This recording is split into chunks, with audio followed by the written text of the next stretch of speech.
I first start by taking a shirt, and this is a men's shirt, and that is about 3 sizes larger than I am.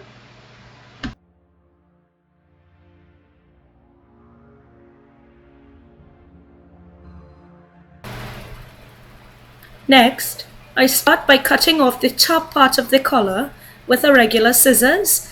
I leave the bottom part of the collar that attaches to the button that is on the neck itself. This will allow the jacket to be held properly. Next, I start by cutting out the lines where the buttons are attached. You just want to cut out that entire line.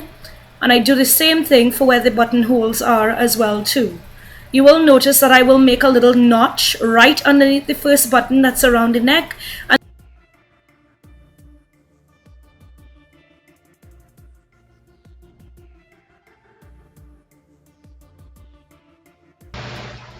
Next, using a razor blade, or you can use a seam ripper, which is a little bit more safe, carefully remove things like the pockets and the extra buttons that come on the sleeves.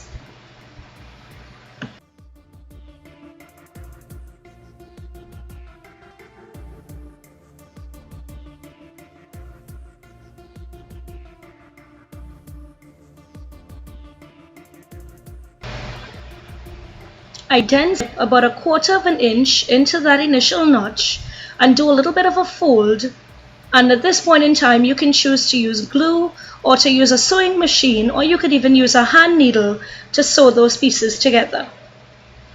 Here I'm using a sewing machine, and all I'm doing is running just a regular straight stitch all the way down that 1/4 inch seam until I reach the end.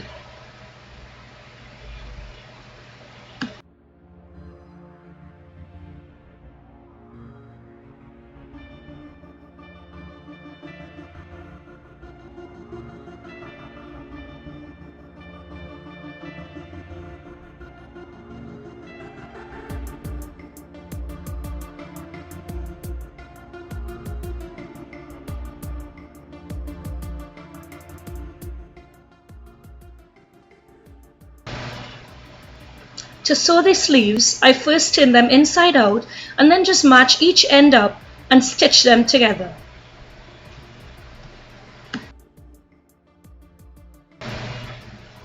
To make the buckles on the straitjacket, I simply purchased 4 very inexpensive belts, and then I started by cutting them in half. Again, this doesn't have to be exact measurement because we are going to trim these down to size.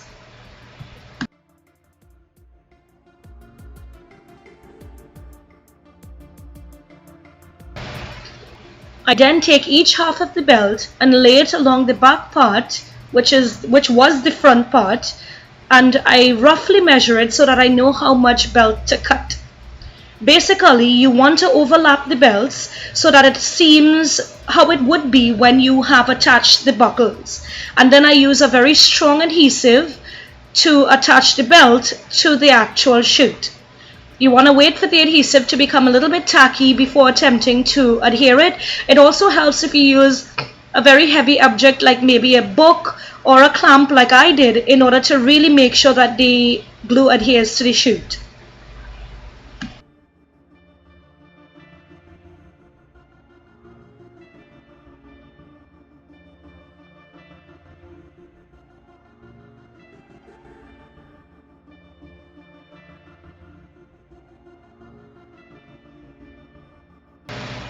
You can continue doing the exact same thing for all other belts. I used about 3 in total on the back part of this suit, and then I used 1 for the front.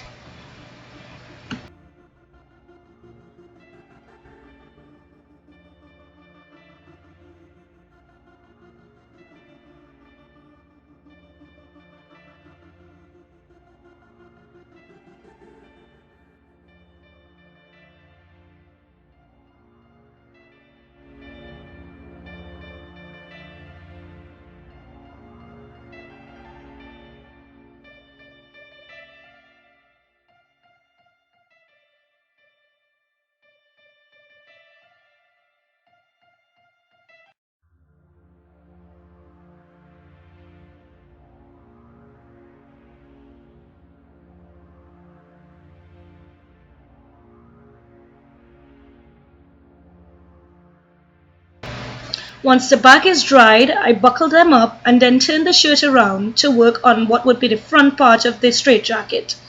Right where usually most shirts would have that little fold, I use that as my center point, and once again I cut a belt to the point that it can stick over that shirt but give me enough room that I am able to slip my hands in between both layers of the shirt. Again, you want to give an average measurement, and you want to allow enough room in the event that you need to remove your hands in case you have to go to a party so that your hands can be freed if need be.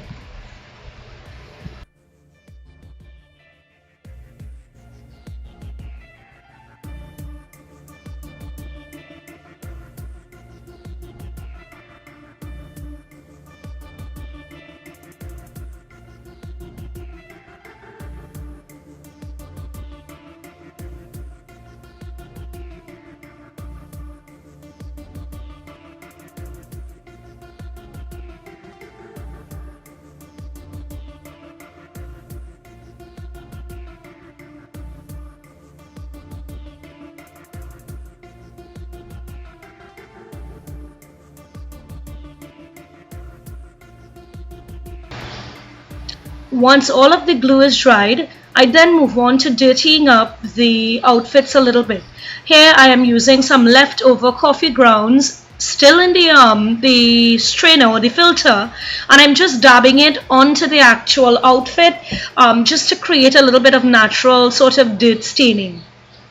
Another thing that I do is I took a little bit of red food coloring on an old stipple brush. You can use an old toothbrush if you don't have one of this, and I just sort of splayed some of that red food coloring all around and even smeared a little bit to look like blood. Then what you see me doing here is I'm taking a little bit of cocoa powder and adding it to some of the food coloring, and then using an old medical syringe of my son's just to sort of drip that darker colored blood, so it looks like old blood, or rather droplets of blood staining the outfit. This is the finished piece.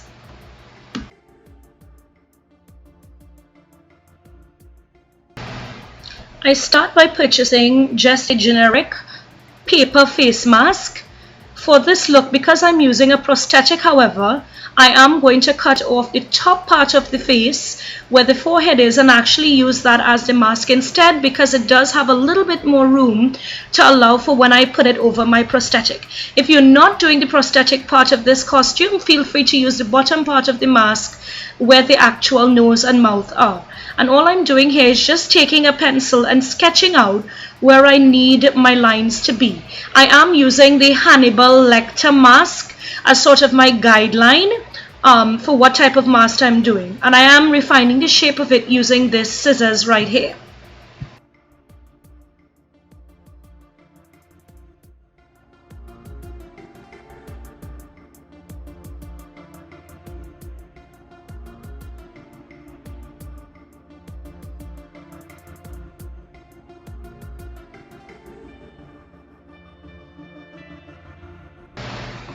Next, I roughly line up where the mouth should be, and I create a little bit of a circle. I am using a craft knife here to slowly trim that circle out. You want to be careful of when you're doing this though, because it's very easy to cut yourself using this knife.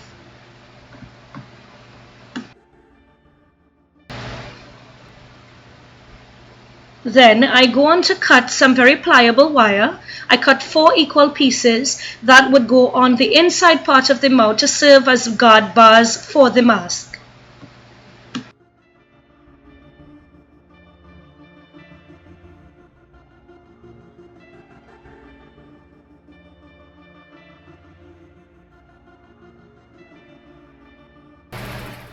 Next, I lightly press the wire into the inside of the mask just so that I can mold a little bit of a rounded shape for them when I'm ready to use them later on. And then using a little bit of double-sided tape, I stick that on the inside there and just temporarily adjust the bars on the inside before I can permanently stick them down. This helps to hold them in place so that when I go to permanently attach them, they're not moving around.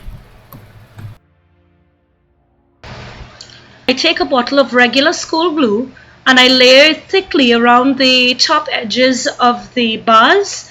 before taking a cotton round, a regular cosmetic cotton round, and cutting it in half, and then layering the one side using that same glue and sticking it over the edges of the bars. The cotton provides a nice little cushion against the metal of the bars in case it has to touch your lips. And then what I do lastly is I poke 2 extra holes in which I will place an extra piece of elastic later on. Next, using brown and yellow, this is acrylic paint, I create a mixture of both colors and then start to paint the mask. I first cover the entire mask using the brown paint initially, but then I mix a little bit of yellow in a very sort of haphazard, stippled manner to add texture so that it can look more like real leather.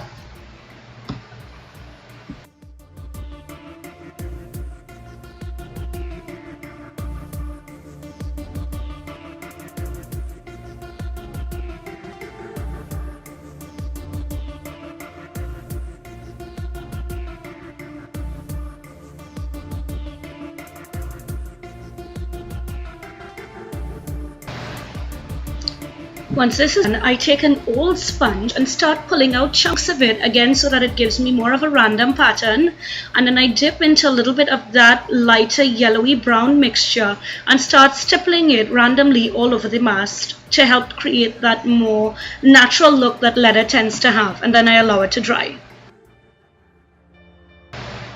Once this is done, this is the finished product.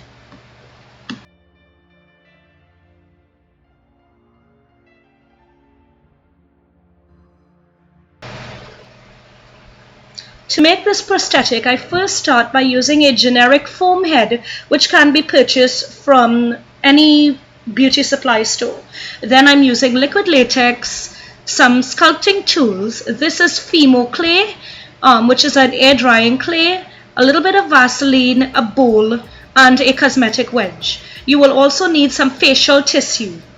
This here, all I simply did is took a piece of paper, put it over my mouth and traced roughly where I would like the prosthetic opening to be. I cut that out and used that as a template and drew that onto my foam head just so that I know exactly how high or how wide to make the actual piece.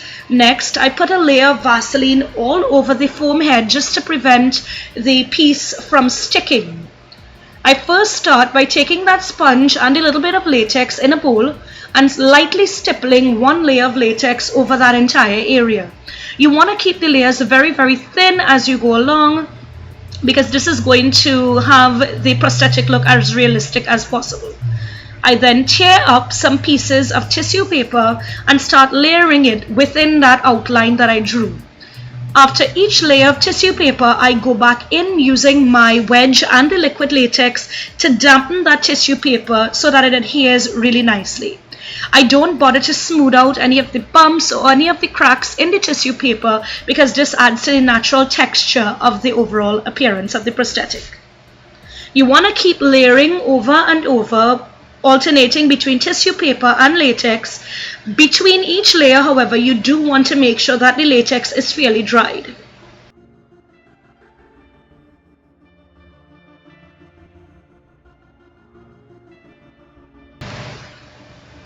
All in all, I've done this about 6 or 7 times. You want to make sure that you do it that many times because we want the prosthetic to be nice and strong and not rip when we try to take it off at a later time. To dry the layers much more quickly in between, I also use a hairdryer to facilitate me in this process. You do want to make sure you use it on the cool setting, otherwise your prosthetic or the foam head may start to melt.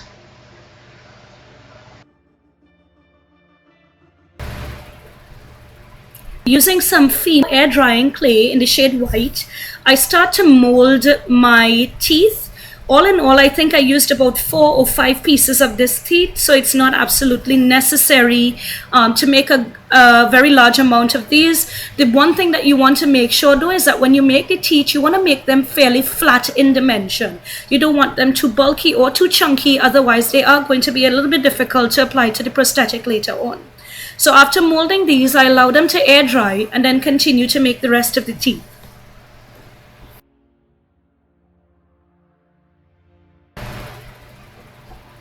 For most of my teeth, however, I used just regular false nails. You want to avoid the ones that have the very strong curve to them, so I use ones that have a very natural looking curve. I take most of the larger ones out and then I start cutting them into the shape of teeth.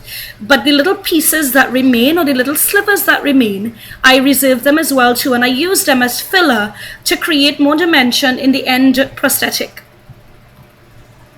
I also use a buffing block and a coarse nail file to add a little bit of texture and to remove some of the shine from the nails. This creates more of an organic look, and it looks just more monster-like once the teeth are roughed up and have a little bit of texture to them.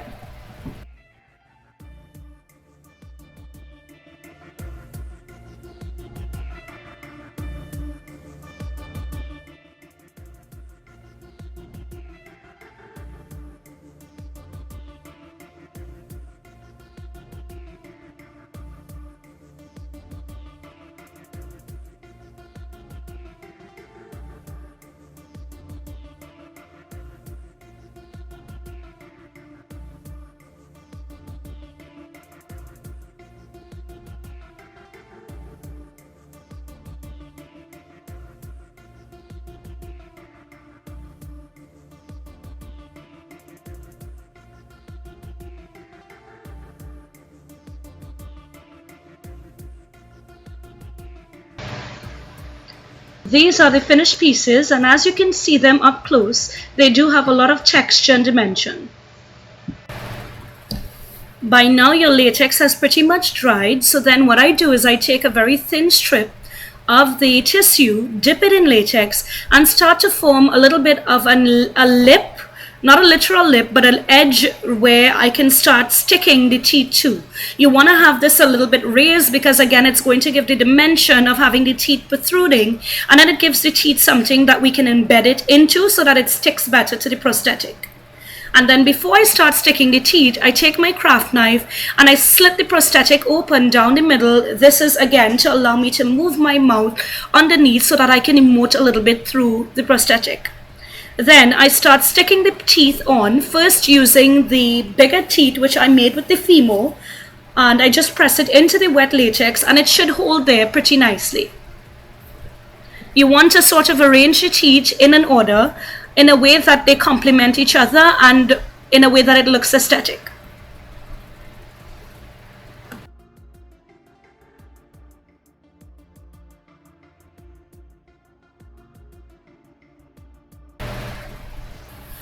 Once I have the larger teeth in place, I then start taking the teeth that I made using the false nails, dipping the backs into a little bit of latex, and then sticking them onto the piece of tissue paper that I just placed there.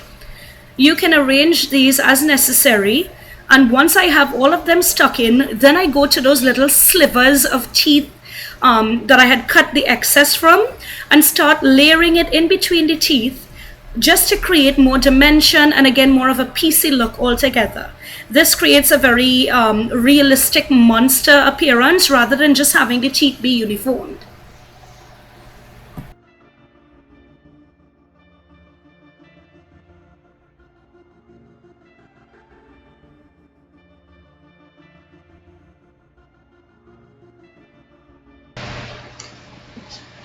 I allow the teeth a few seconds just to set, and then tear up some more tissue paper, again making little strips and soaking it into the latex, and then applying it right over the edges of the teeth, almost the way that gums would be on your mouth. You want to make sure you flatten down the outer edges of these strips where it blends into the face. It doesn't matter too much how it looks where they touch the teeth, but just take a little bit of extra latex on your fingers and smooth out the edges as it comes down towards the rest of the face. What you can also do is also adjust the gum line itself by creating a little bit of texture using some shaping tools or some molding tools, again so that the gums of the teeth or the prosthetic do not look straight across and they look more organic. Here I am taking a little bit of the latex on my finger and make sure to blend the edges in. This is going to be able to allow us to blend our prosthetic in much easier to our natural skin once it's applied a little bit later on.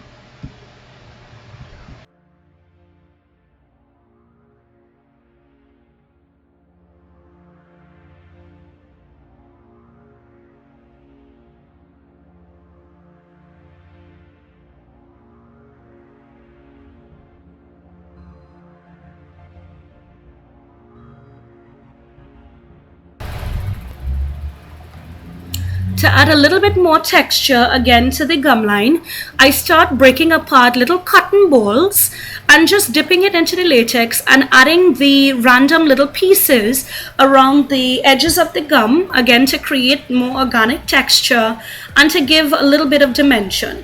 Once the piece is allowed to completely dry, I powder the entire thing using a skin colored powder. You want to do this because latex has a tendency to stick to itself if it gets in contact with itself.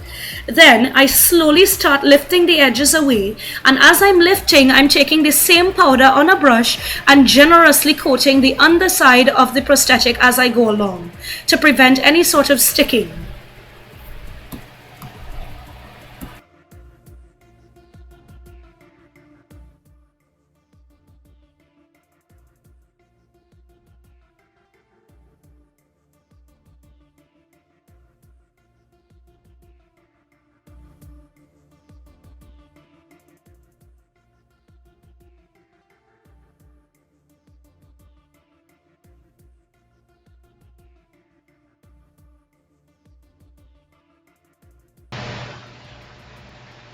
Once the prosthetic is off, I go ahead and dust a little extra powder in there just to ensure that the edges will not be stuck together.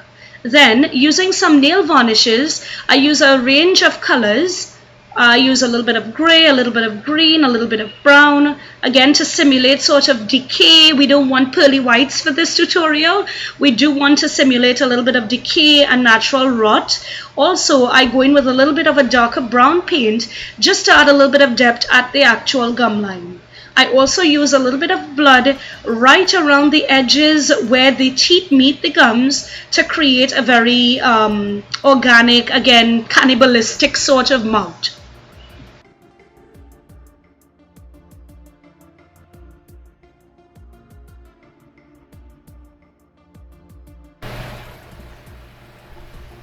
You can basically choose how you want to customize the coloring on this, but my one key to this is that you keep the darker colors very close to the gum lines and try to leave the points of the teeth nice and white. The very last thing that I have done is taken a regular clear varnish and coated the actual teeth. This will protect the finish of the teeth as well as give it that sort of shiny, glazy monster smile. You could click the link at the end of the video to see exactly how I use this and all the other props right here in this tutorial. Thank you so much for watching.